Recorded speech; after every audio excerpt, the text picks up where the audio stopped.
What's that? Johnny, This is Matt Well, what are Libby. you stalling I got a flash for? Get her you. back here to the Norman office in my Maine order. and Vicky Lester were Get married the mush at out of your 2:30 mouth, this afternoon. Speak up. Vicky Lester? He's a dumb cluck, Mr. Stone. recess. You better let me talk to you. You're just getting excited, then he's gone.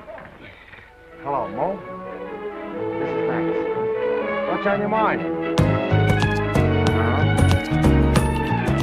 We are glad you are watching Jomax TV. Go on, Mo. Now take it easy.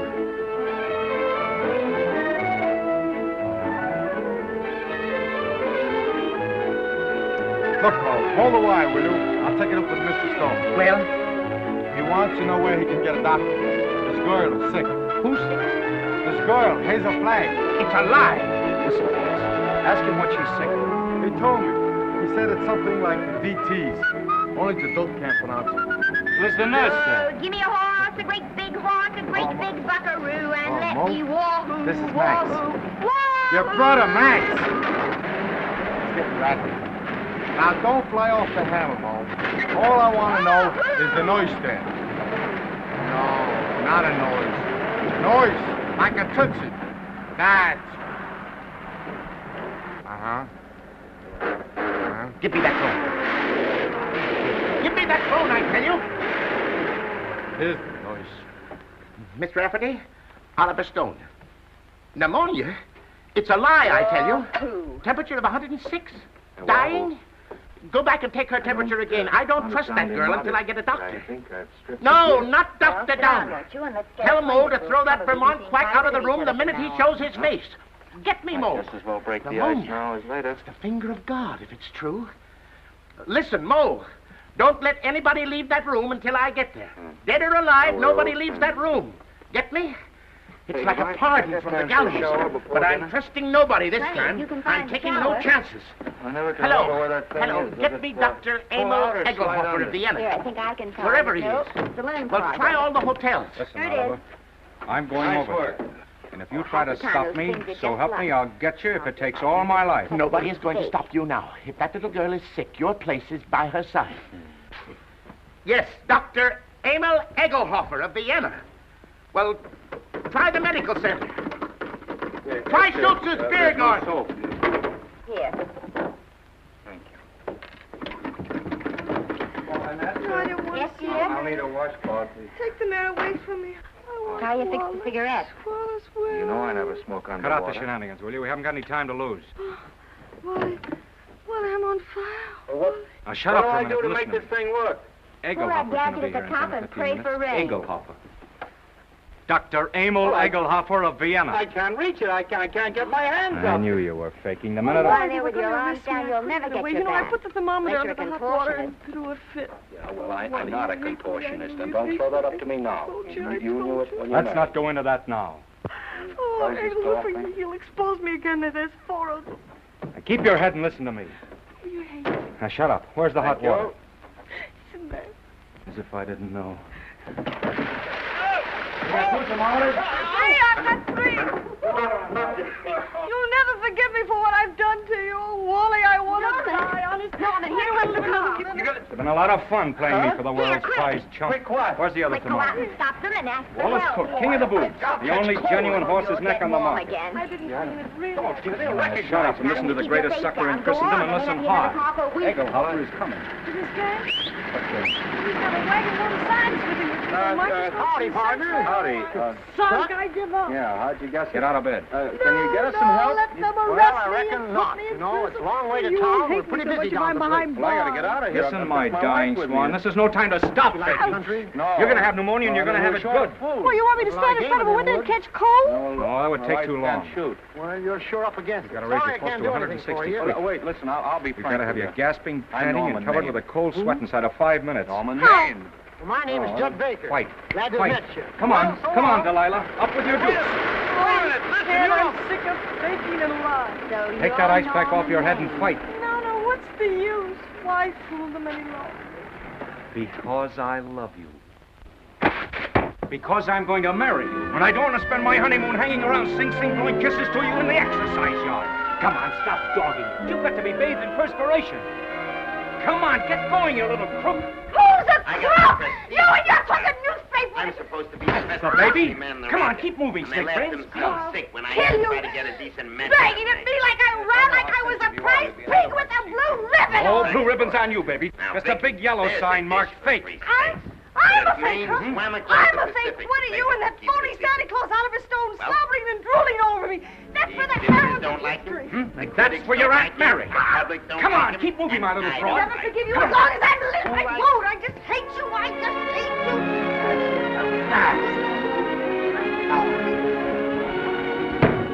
Oh, I hate you. But, darling, this is almost too much of You're going to have plenty of reason. And there I was in my... I'm going to show you cards and spades and lying for the next 50 years. I'm going to pay you back for every lie you're told. I'm going to flirt and lie and cheat and swindle right through our golden wedding. Yeah, Never let me use hit any you just ugly words once. like contracts and pictures and careers.